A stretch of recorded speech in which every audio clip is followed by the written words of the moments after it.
This is the Ulefone Power Armor 13, and I have to say that this is the biggest phone that I have tried so far, and I've tried hundreds of phones. This phone weighs 492 grams, that's just over a pound, so keeping a phone like this in your pocket is pretty much impossible. First of all, it's not gonna fit, and if it does fit, it's pretty much gonna pull your pants down, it's that heavy.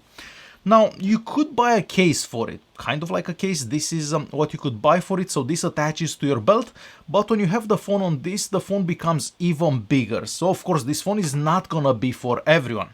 This phone is also shockproof and waterproof, so you can take the phone swimming, you can take it in the shower and nothing will happen to it. Now, a big part of why this phone is so massive is the battery inside it. So inside it we have a 13,200 milliamp hour battery. And on one charge you can basically get a week, maybe even more than a week, depending how you use the phone. It really depends if you play games on it, if you're just watching videos and stuff like that. But a massive battery, so you're not going to be running out of power anytime soon. The phone also supports fast charging, so 33 watt fast charging. So charging the phone from 0 to 100 is done in just under 4 hours. So I guess pretty decent, taking in consideration how big that battery inside it is. The phone also supports 15 watt wireless charging and reverse wireless charging.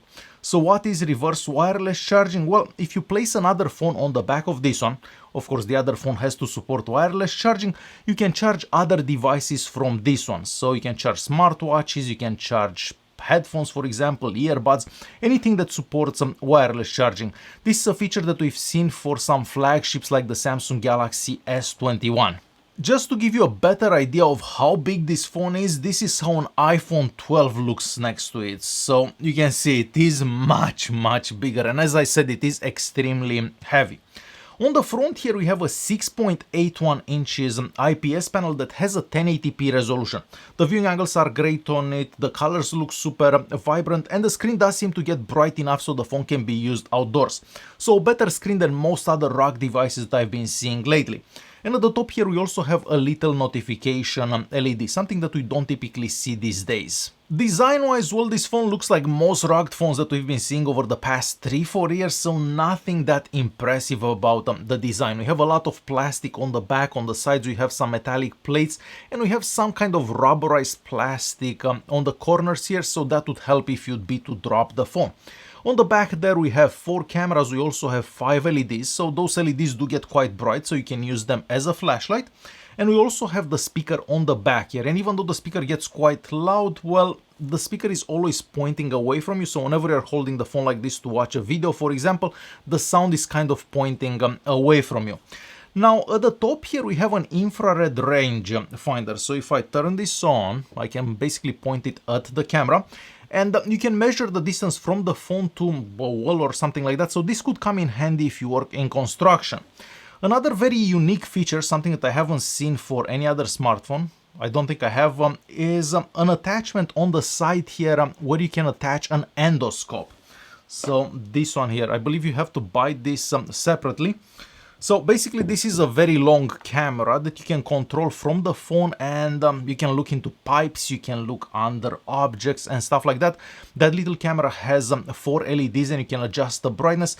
So a very unique set of features for this particular device. Just above that connector for the endoscope we also have a customizable button, so you can have that button open any application that you want, and just above that we have the slot for the SIM card. So this device can take either 2 SIM cards or a SIM card and an SD card. Now the phone has 256 gigs of internal storage, so I feel that that's more than enough for most people, so you're probably not gonna need to install a SD card. Moving on to the right hand side, there we have the power button, we have the volume keys and the fingerprint scanner. Now the fingerprint scanner works okay, but I've noticed that sometimes you have to touch it twice in order for the phone to register that you're actually touching that fingerprint scanner. But whenever it works, it does unlock the phone within a second after pressing the fingerprint scanner. So overall it's acceptable, I'm gonna say. And at the bottom here we have a little rubber flap that covers the 3.5mm audio jack and the USB-C charging port.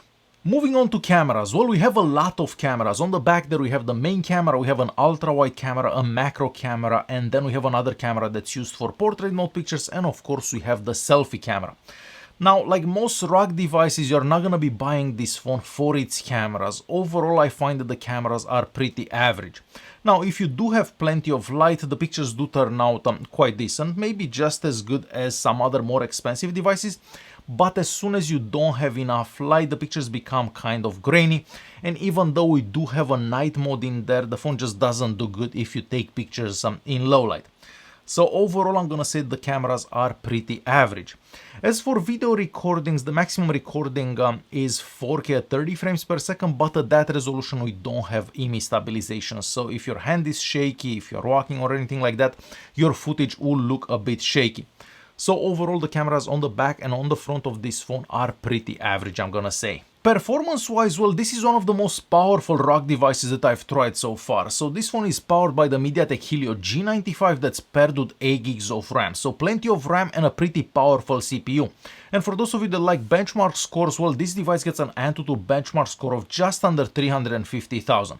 So a pretty powerful device, mostly for a ROG phone. The phone runs Android 11 right out of the box, and on top of that we have a very light launcher, so something very close to stock Android, and I haven't noticed the phone slowing down for anything. So it doesn't matter what app you're using, the phone is always fast. It's fast at opening apps, it's fast at switching in between apps, it's fast when you're in an app, and you can even play games on it like Call of Duty, and the phone does perform really well. As I said, one of the most powerful ROG devices that I've tried so far. So if you're looking for a quick phone, this is definitely a fast enough phone for most people. There is also an NFC chip inside it, and of course that means that you're gonna be able to make payments using the phone and of course Google Pay. We have 4G connectivity, so this is not a 5G device, but for bands we do have a lot of bands available, and you should be able to use this phone pretty much anywhere in the world, including the US, so it should work on some carriers in the US.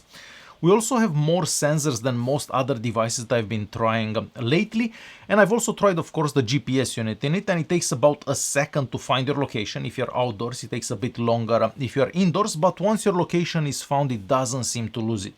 So overall, this phone is packed with features. So to quickly conclude this video, the Ulefone Power Armor 13 is a bit better than all the other ROG phones that I've been trying over the past couple of years. It is a bit faster, it has a better screen, and of course a bigger screen, it has a bigger battery life, it has features like that rangefinder and that connector for the endoscope, something that you don't see with any other devices. So it is a bit better than all the other ROG phones that I've tried, but it's also the biggest and the heaviest. So that is a downside, because this phone is not gonna be great for everyone, mostly because of the size and, well, weight, basically. So there you have it. This is the Ulefone Power Armor 13. Hopefully this video was useful. Thanks for watching, and I'll see you in the next one.